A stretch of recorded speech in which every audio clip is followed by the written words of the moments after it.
आज बिलावल भुट्टो ज़रदारी साहब ने प्रेस कॉन्फ्रेंस की, उसमें दो तीन बड़ी अहम बातें की। एक तो उन्होंने कहा कि इमरान खान ने इसी हफ्ते को चुना है, रावलपिंडी को चुना है, और वो कह रहे हैं कि ये सारा मामला इसीलिए है ताकि आर्मी चीफ की तैनाती में रुकावट डाली जा सके। और वो कह रहे हैं कि इमरान खान की ये ख्वाहिश है कि या इलेक्शन हो जाए या मार्शल लॉ लग जाए।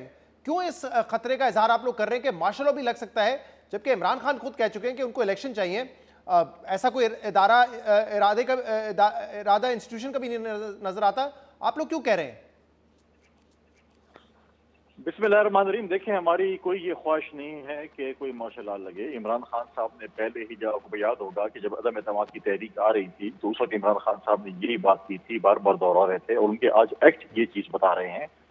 हमें कोई खतरा महसूस नहीं हो रहा, लेकिन हम सिर्फ ये कह रहे हैं कि अब जब आर्मी चीफ की तैनाती का दिन आ रहे हैं, या उनके जो अभी जो वही हफ्ते चल रहे हैं, उसी में उन्होंने अपने जो है लॉन्ग मार्च, मैं नहीं बोलूंगा, एक फरलॉन्ग मार्च शुरू है, उसका जो है उन्होंने दिन चुना है कि जी हम जो है वो पिंडी में आएंगे और पिंडी में हम ये चीज करेंगे और ये वो करेंगे। तो उसके खदशात उन्होंने जाहिर किए कि ये चीज है। उस बाकी तो उसमें हम ये नहीं कह रहे कि कोई बहुत भी बुरी जो है वो जमहूरियत जो है अमरीत से बेहतर होती है। हमने ये नहीं कहा कि आप ख्वाहिश का इजहार तो नहीं कर रहे, लेकिन आप एक खतरा का इजहार कर रहे हैं ना, कि ये खतरा है कि अगर इमरान खान साहब लॉन्ग आए, इलेक्शन की तारीख का वो मुतालबा कर रहे हैं, लेकिन इलेक्शन की तारीख नहीं मिली तो वो सेटिस्फाई हो जाएंगे, वो मुतमईन हो जाएंगे इस बात पे कि मार्शल लॉ लग जाए। ऐसा जब कोई खतरा नहीं है तो आप लोग क्यों ये महसूस कर रहे हैं कि ये दूसरा ऑप्शन हो सकता है कि अगर इमरान खान को इलेक्शन नहीं मिले तो मामला फिर वो मार्शल लॉ की तरफ चले जाएंगे? देखिए, इलेक्शन की तारीख तो उसको मिल चुकी है ना, अक्टूबर 2023 में इलेक्शन होने, और क्या तारीख चाहते हैं? उनकी अगर ये ख्वाहिश है कि अर्ली इलेक्शन हो, वाले इलेक्शन तो फिलहाल नहीं हो रहे हैं, और वो उस पर खुद भी मान गए, उस पर भी उन्होंने यू टर्न मांगा। वो कह रहे हैं कि 6-7 महीने बाद इलेक्शन हो गए तो मुझे कोई परवाह नहीं है, ये है वो है। इलेक्शन तो अक्टूबर 2023 में होने। अब इसके कहने से 4 साल तो हम भी कह रहे थे कि सिलेक्टेड हुकूमत है, इनको सेलेक्ट करके लाए हैं और आप इलेक्शन करें, और इलेक्शन नहीं करा रहे थे। हमने इनको अदम एतमाद के जरिए हटाया। अदम एतमाद फिर उन्होंने कहा कि जी ये एक इंटरनेशनल साजिश है, यूएस कॉन्स्पिरेसी है, उस पर भी उन्होंने यू टर्न मार लिया कि नहीं, उस वक्त तो ये अमेरिका के गले पड़ रहे थे, और आज जो है वो अमेरिका के पांव पड़ रहे हैं कि हमारे साथ आप दोबारा दोस्ती कर लें, हम आपके साथ अच्छे ताल्लुकात चाहते हैं, हमें हुकूमत में लें, ये कर लें या वो कर लें, जो भी है। तो अब उनको पता चल गया कि अमेरिका हमारी ब्लैकमेलिंग में नहीं आया, तो लिहाजा हम इनके सामने लेट जाते हैं। और फिर वो उनके सामने लेट कर उन्होंने कहा कि जी अब आप ऐसे करें कि हमारे साथ दोस्ती कर लें। इस तरह इलेक्शन में भी बड़ा उन्होंने प्रेशर टैक्टिक्स इस्तेमाल की, इलेक्शन हो जाएंगे, वो चीज़ हो जाएगी।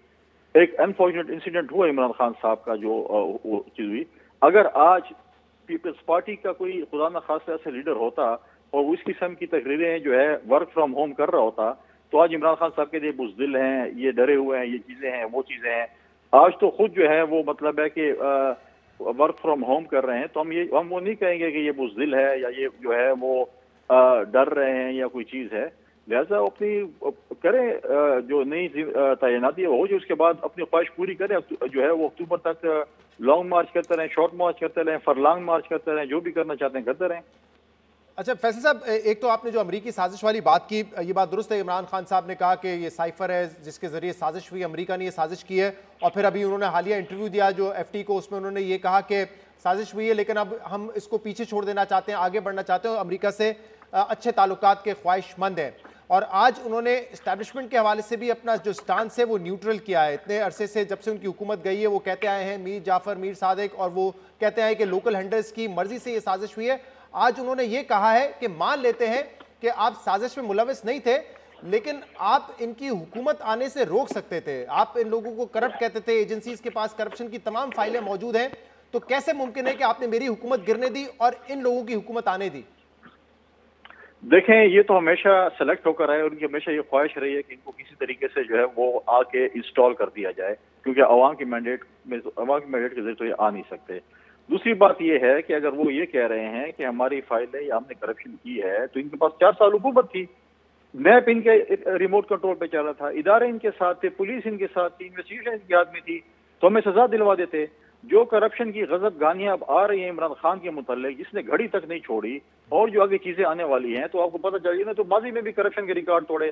खैबर पख्तूनख्वा में जो तबाही इन्होंने की है, जिसपे उन्होंने वहां पर जो है वो एहतसाब ब्यूरो के दफ्तर ही बंद कर लिया था, जो इन्होंने जो मालम जब और जो है इन्होंने BRT और पता नहीं बिलियन ट्रीज में क्या क्या करामात किए हैं, वो आपके सामने। आज सुबह खैबर पख्तूनख्वा में पैसे देने के लिए फंड्स नहीं है, तनख्वाह देने के लिए। आज खैबर पख्तूनख्वा को जिस तबाही की तरफ ये ले गए, इन नालायक हुकूमत जो है, इनकॉम्पिटेंट हुकूमत जो आई हुई है, आज हमारे दोबारा हालात सिक्योरिटी के इतने खराब हो चुके हैं, जो हमने अमन के लिए एक सफर शुरू किया जो था। मसला है, जो हुकूमत भी बार बार कह रही है कि इमरान खान का लॉन्ग मार्च जो है उसका इलेक्शन की डेट इशू नहीं है, इशू ये है कि वो तैनाती में रुकावट बनना चाहते हैं, जिसका जिक्र आज बिलावल भुट्टो जरदारी साहब ने भी किया।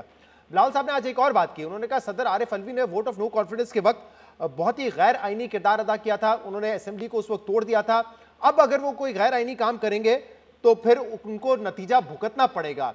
ये आरिफ अलवी साहब की तरफ क्यों ये इशारा कर रहे हैं? क्या गैर आईनी काम है जो को कर सकते हैं? आपको लग रहा है कि क्या जो तैनाती का मामला है वो उतना स्मूथली नहीं है जितना इस वक्त नून लीग एटलीस्ट क्लेम कर रही है कि बड़ा खुश असलूबी से मामला हल हो जाएगा? कोई इसमें मसाइल है, रुकावट है, कोई डेडलॉक है क्या?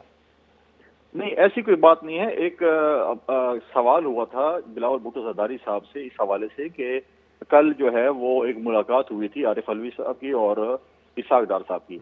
एक तो बहुत बड़ी अच्छी बात है, अचीवमेंट है कि ये जो लोग पीटीआई के जो कह रहे होते थे इसाक डार के मुतालिक, आज उनके ही लोग जो है उनको वेलकम कर रहे हैं, उनको बुला रहे हैं, उनको चाय पिला रहे हैं, उनको कॉफियाँ पिला रहे हैं, सब कुछ कर रहे हैं। और सिर्फ ये था कि उसमें अगर कोई उन्होंने ऐसा कुछ काम किया तो हमारे पास भी जो है वो रास्ता है कि हम उसको हटा सकते हैं। हम जो है हम कोशिश कर सकते हैं कि हम उनको जो है उनकी इम्पीचमेंट भी कर सकते हैं, बाकी वो भी हैं और ये चीजें है जो हम कर सकते हैं। उसी तरफ इशारा था और हमारे पास और भी ऑप्शंस हैं। वो ऑप्शन जब वक्त आएंगे तो हम उसको बताएंगे हम और ऑप्शन किस तरह उनके खिलाफ इस्तेमाल कर सकते हैं।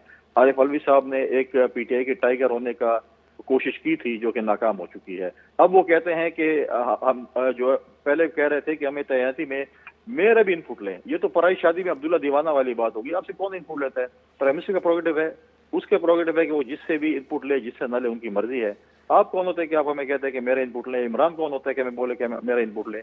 हमने अगर इनपुट लेने लेंगे, नहीं लेंगे तो नहीं लेंगे। जी, तो इनपुट वैसे लेना इत्तेहादियों से भी जरूरी नहीं है, मुशावरत का अमल जरूरी नहीं है, ये फैसला प्राइम मिनिस्टर अपने तौर पे कर सकते हैं, लेकिन कर सकते हैं। प्राइम मिनिस्टर मुशावरत कर रहे हैं या मुशावरत होगी इस हवाले से? मुशावरत की भी है, हो भी रही है और प्राइम मिनिस्टर का प्रोगेटिव है कि वो जो है उनके ही प्रोगेटिव है कि वो जो है नए आर्मी चीफ की जो है वो तैनाती करेंगे। उन्होंने कुछ मशावरतें की भी हैं, कर भी रहे हैं। और एक पेज पर हैं आप नून लीग के साथ? बिल्कुल, हम एक पेज पे नून लीग के साथ नहीं तैनाती के ऊपर। तो ऑब्वियसली जितने भी जो टॉप जनरल्स हैं मेरिट पे तो तमाम पूरा उतरते हैं, तो क्या आपकी भी ये ख्वाहिश है कि सीनियर मोस्ट का असूल अप्लाई किया जाए ताकि कोई कंट्रोवर्सी ना हो? देखिए, हमारे लिए तमाम जर्नल्स जो हैं जो इस वक्त रन में हैं, हमारे तमाम बराबर हैं। कल भी प्रेसिडेंट जरदारी साहब की एक स्टेटमेंट आई थी, हमारे लिए तमाम, हम किसी को भी खुदा न खासा ऐसी बात नहीं करते। हमारे लिए तमाम मुहिब वतन हैं, तमाम इस रन में हैं और जो भी बनेगा हम उसको जो है वेलकम करेंगे। बहुत बहुत शुक्रिया।